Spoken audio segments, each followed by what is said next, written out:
Hello friends, welcome to my YouTube channel. Friends, आज की इस वीडियो में हम जिस सब्जेक्ट के ऑब्जेक्टिव क्वेश्चंस पढ़ने वाले हैं वो है हमारा मेट्रोलॉजी एंड मेजरिंग इंस्ट्रूमेंट, जिसे पढ़ते हैं पॉलीटेक्निक मैकेनिकल इंजीनियरिंग 6 सेमेस्टर के स्टूडेंट्स। तो फ्रेंड्स, जो क्वेश्चन लेके आया हूँ आपके लिए मेट्रोलॉजी एंड मेजरिंग इंस्ट्रूमेंट के इम्पोर्टेंट हैं काफ़ी आपके सेमेस्टर एग्ज़ाम के लिए। यदि आप फ्रेंड्स चैनल पर पहली बार आए हैं तो चैनल को भी आप सब्सक्राइब कर लीजिएगा, साथ ही बेल आइकन को ज़रूर प्रेस करिएगा हमसे लगातार कंटिन्यूस वीडियोस के अपडेट पाने के लिए। और यहाँ पर फ्रेंड्स आपके लिए आपके ऑल सेमेस्टर ऑल ब्रांचेस के सिलेबस अवेलेबल है, साथ ही आपके लिए यहाँ पर क्लासेस भी अवेलेबल हैं। तो चलिए फ्रेंड्स पढ़ते हैं मेट्रोलॉजी के मोस्ट इम्पॉर्टेंट क्वेश्चन। तो यहाँ पर फ्रेंड्स ये आपका मेट्रोलॉजी में ऑब्जेक्टिव क्वेश्चन का जो वीडियो है ये सीरीज़ नंबर 2 है। इससे पहले की वीडियो में हम 15 क्वेश्चन जो है मेट्रोलॉजी के इम्पॉर्टेंट पढ़ चुके हैं। यदि आपने फ्रेंड्स वो वीडियो नहीं देखी है तो प्लेलिस्ट में जाकर आप वीडियो देख सकते हैं। मैंने पर्टिकुलर सब्जेक्ट के नाम से प्लेलिस्ट बना रखी है, तो वहाँ से जाकर आप प्लेलिस्ट में ज़रूर देख लीजिएगा, या आपको इस वीडियो के अंत में इससे पहली वाली वीडियो की लिंक आपको मिल जाएगी, आप वहां से भी जाकर देख सकते हैं। तो फ्रेंड्स वीडियो कंप्लीट देखिए, कंप्लीट नॉलेज लीजिए। तो चलिए वीडियो स्टार्ट कर लेते हैं और आज का पहला क्वेश्चन और सीरीज़ का ये जो 16वां क्वेश्चन है उसको पढ़ते हैं। आपसे पूछ सकता है कि इंड स्टैंडर्ड क्या होता है, या इसी को इंड स्टैंडर्ड को हम सिरेवार मानक हिंदी में बोलते हैं। तो आपसे पूछ ले कि इंड स्टैंडर्ड क्या है, इसका कार्य क्या है, तो इसका आंसर देख लीजिए। ये जो है इंड स्टैंडर्ड का काम होता है दो समांतर चपटी व वक्राकार सतहों के बीच की दूरी को मापते हैं हम इंड स्टैंडर्ड के द्वारा। तो इंड स्टैंडर्ड का कार्य होता है दो समांतर यानी कि दो पैरेलल चपटी जो कर्व सतहें होती हैं, कर्व सरफेस होती हैं, उनकी बीच की जो दूरी को हम नापते हैं इंड स्टैंडर्ड के द्वारा। तो ये आपका इसका राइट आंसर हो जाएगा। और इसकी शुद्धता की जांच करने के लिए यहाँ पर प्लस माइनस 0.11 mm या 1 माइक्रोमीटर तक इसकी शुद्धता की जांच की जाती है। तो चलिए नेक्स्ट क्वेश्चन आपका देख लेते हैं। आपका अगला क्वेश्चन है कि फिट क्या होता है।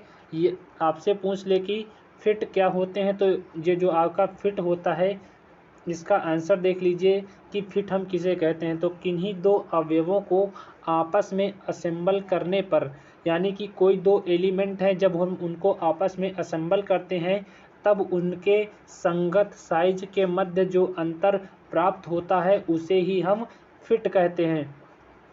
इसको आप इस प्रकार समझ सकते हैं कि जब आपके पास कोई दो एलिमेंट हैं, जब उनको क्या करते हैं आप असेंबल करते हैं, असेंबल करने के दौरान उनके बीच में जो गैप रह जाता है, जो अंतर रह जाता है, उसे ही हम जो है फिट के नाम से जानते हैं। तो आपको अब क्लियर समझ में आ गया होगा फिट किसे कहते हैं। चलिए एक बार मैं फिर से रिपीट कर दूं कि जब हम किन्हीं दो एलिमेंट्स को आपस में असेंबल करते हैं, असेंबल करने पर उन दो एलिमेंट्स के बीच में जो अंतर प्राप्त होता है वो हमारा फिट कहलाता है। चलिए नेक्स्ट क्वेश्चन पे देख लेते हैं।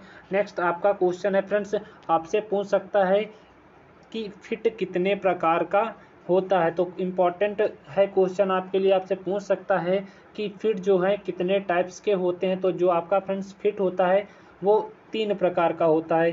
कौन कौन सा होता है? पहला आपका जो टाइप होता है वो होता है क्लियरेंस फिट, जिसको हम हिंदी में बोलते हैं अवकाश फिट। दूसरा आपका होता है इंटरफियरेंस फिट, यानी कि जिसको हम हिंदी में बोलते हैं बाधा फिट। तीसरा होता है,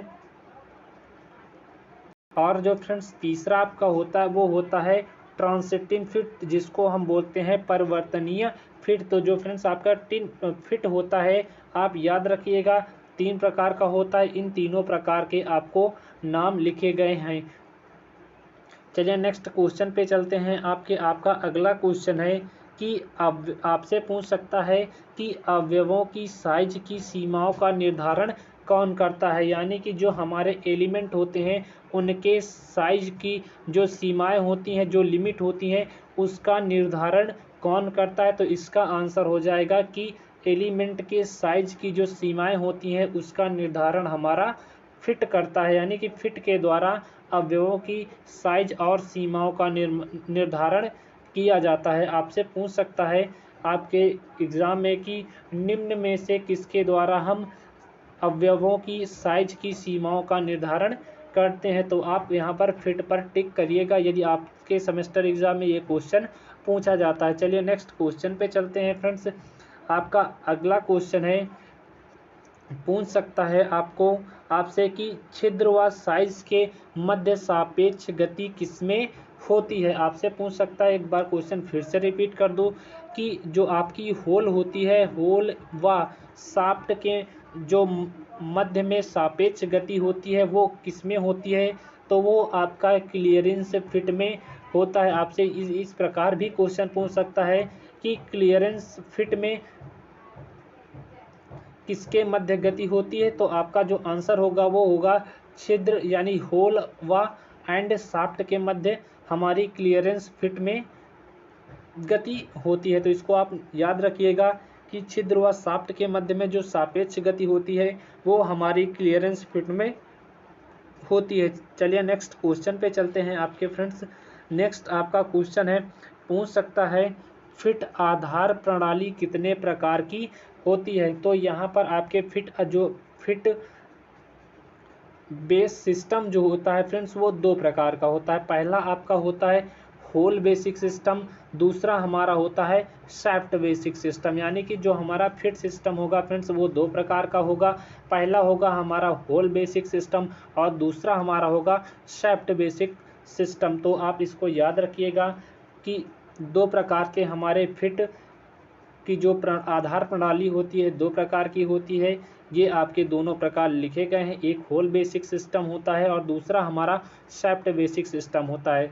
चलिए नेक्स्ट क्वेश्चन पे आपके चलते हैं फ्रेंड्स। आपसे पूछ सकता है कि होल बेस सिस्टम में किन टूल का प्रयोग किया जाता है? इंपॉर्टेंट है, स्टार लगा लीजिएगा आप, क्योंकि जो हमारा मेट्रोलॉजी है उसमें सारे मेजरिंग इंस्ट्रूमेंट आते हैं, टूल आते हैं। तो आपसे पूछ सकता है कि होल बेस सिस्टम में किन प्रकार के टूलों का प्रयोग किया जाता है? तो फ्रेंड्स इसका आंसर हो जाएगा होल बेस सिस्टम में हम ड्रिल का उपयोग करते हैं, रीमर का उपयोग करते हैं और जो हमारी बोरिंग बार होती है, इन तीन का जो आपके फ्रेंड्स तीन टूल होते हैं, इन तीनों टूल का जो है हम मेन यूज करते हैं होल बेस सिस्टम में। तो आपसे यदि पूछे कि निम्न में से होल बेस सिस्टम में किस टूल का उपयोग करते हैं, यदि तीनों में से कोई आपका एक ऑप्शन रहेगा तो आप वहां पर टिक कर दीजिएगा। यदि ड्रिल दिया है तो ड्रिल, रीमर दिया है तो रीमर और यदि आपका बोरिंग बार दिया है तो बोरिंग बार।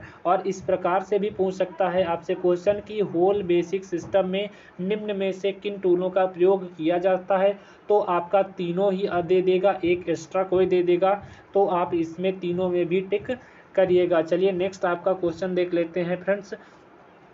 आपका अगला क्वेश्चन है, आपसे पूछ सकता है कि शाफ्ट बेस सिस्टम में किन संक्रियाओं का प्रयोग किया जाता है? किस प्रकार की वहां पर संक्रियाएं की जाती हैं शाफ्ट बेस सिस्टम में? तो यहाँ पर फ्रेंड्स तीन प्रकार की क्रियाएं की जाती हैं हमारे शाफ्ट बेस सिस्टम में। पहला आपका होता है टर्निंग, दूसरा जो हमारा होता है फ्रेंड्स ग्राइंडिंग और तीसरा हमारा होता है लैपिंग। तो फ्रेंड्स शाफ्ट बेस सिस्टम में हम तीन प्रकार की संक्रियाओं का प्रयोग करते हैं। कौन कौन सी होती हैं? तो नाम लिखा गया है। पहला आपका टर्निंग होता है, दूसरा हमारा ग्राइंडिंग होता है और तीसरा टाइप हमारा होता है लैपिंग होता है। तो इसका आंसर आपका ये हो जाएगा, याद रख कर लीजिएगा। चलिए नेक्स्ट आपका क्वेश्चन देख लेते हैं फ्रेंड्स। आपका जो अगला क्वेश्चन है,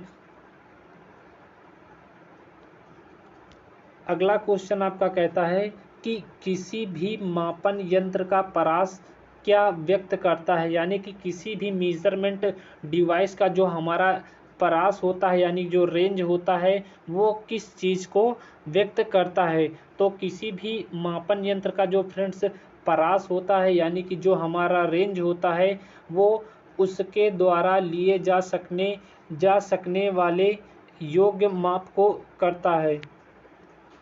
यानी कि जो फ्रेंड्स हमारा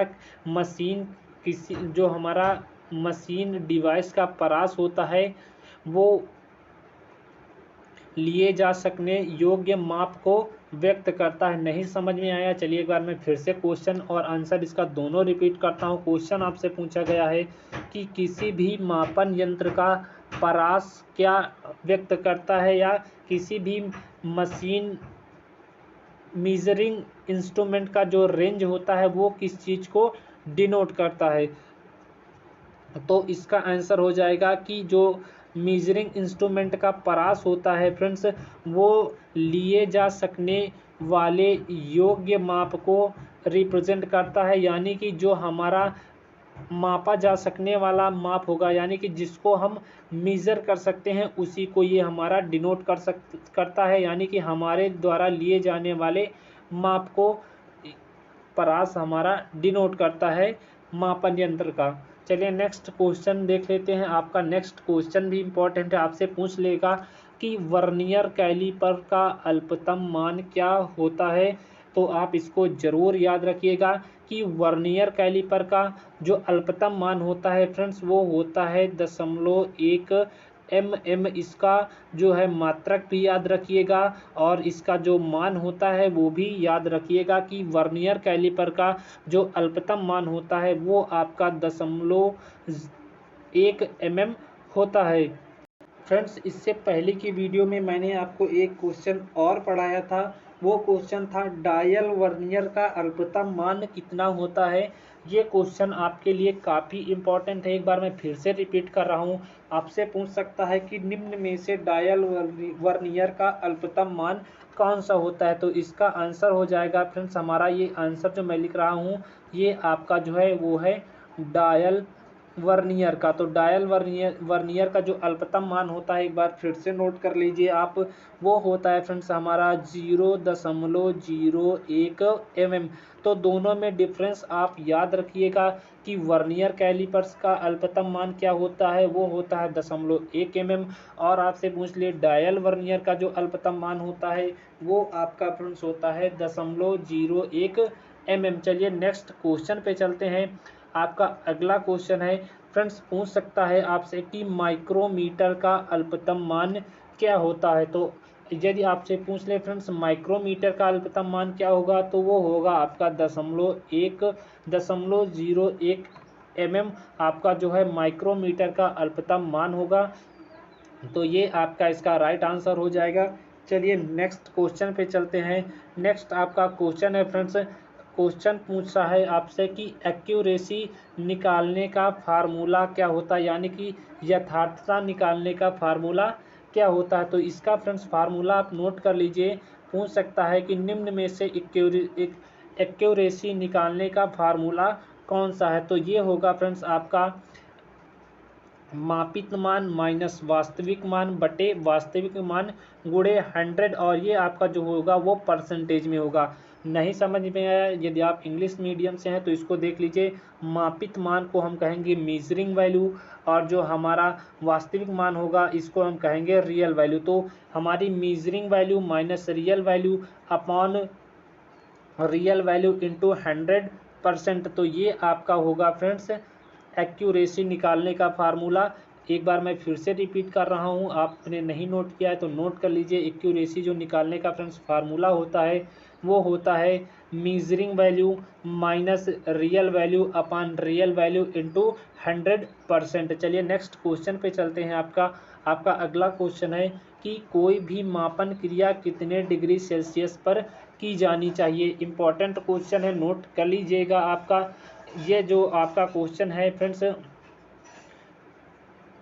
काफ़ी इम्पॉर्टेंट है। तो इसका जो आंसर हो जाएगा कि मापन की जो क्रिया होती है फ्रेंड्स वो 20 डिग्री सेल्सियस निर्धारित की गई है, जो कि एक अंतर्राष्ट्रीय मापन है। तो इसको आप नोट कर लीजिएगा कि कोई भी मापन की क्रिया जो होती है वो 20 डिग्री सेल्सियस पर की जानी चाहिए। किसने इसको बताया है, तो वो हमारा अंतर्राष्ट्रीय मानक ने बताया है। चलिए नेक्स्ट क्वेश्चन देख लेते हैं। आपका नेक्स्ट क्वेश्चन है कि 25 mm स्टील का जो साइज है 1 डिग्री सेल्सियस तापमान बढ़ाने पर कितने माइक्रोन बढ़ जाता है। इंपॉर्टेंट क्वेश्चन है, स्टार लगा लीजिएगा। क्वेश्चन आपका है, पूछ सकता है कि 25 mm स्टील का साइज जो है 1 डिग्री सेल्सियस टेम्परेचर बढ़ाने पर कितने माइक्रोन बढ़ जाता है, तो वो आपका फ्रेंड्स 0.3 माइक्रोन बढ़ जाता है। आपसे पूछ ले mm में, तो ये mm में हो जाएगा 0.0003 mm बढ़ जाता है। तो आपकी जो वैल्यू है वो दोनों में लिखी गई है। यदि आपसे माइक्रोन में पूछे तो 0.3 माइक्रोन बढ़ जाता है, और आपसे पूछ ले mm में तो आपका 0.003 mm बढ़ जाता है। 25 mm की स्टील को 1 डिग्री सेल्सियस तापमान बढ़ाने पर जो उसका साइज है वो माइक्रोन में 0.3 माइक्रोन बढ़ता है, और वहीं पर हम बात करें mm में तो वो आपका 0.003 mm बढ़ जाता है। चलिए नेक्स्ट क्वेश्चन पे चलते हैं। नेक्स्ट और आज का अंतिम क्वेश्चन है।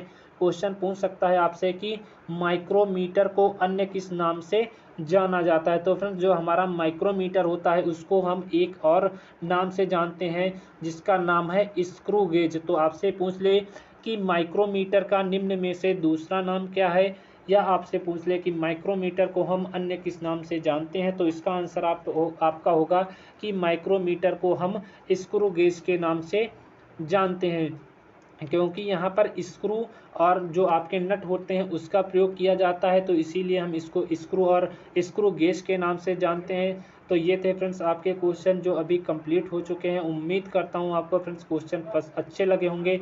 तो प्लीज़ वीडियो को लाइक कर दीजिएगा। चैनल पर आप पहली बार आए हो तो चैनल को भी सब्सक्राइब कर लेना, साथ ही बेल आइकन को जरूर प्रेस करना इसी तरह के लेटेस्ट वीडियोज़ के अपडेट हमसे कंटिन्यू पाने के लिए। तो फ्रेंड्स आपसे एक ही रिक्वेस्ट है, वीडियो पसंद आई होगी तो वीडियो को लाइक भी कर देना और दोस्तों को भी शेयर जरूर कर देना। तो मस्त रहिए, खुश रहिए, पढ़ते रहिए। मिलते हैं हम आपसे नेक्स्ट वीडियो में इम्पोर्टेंट टॉपिक के साथ।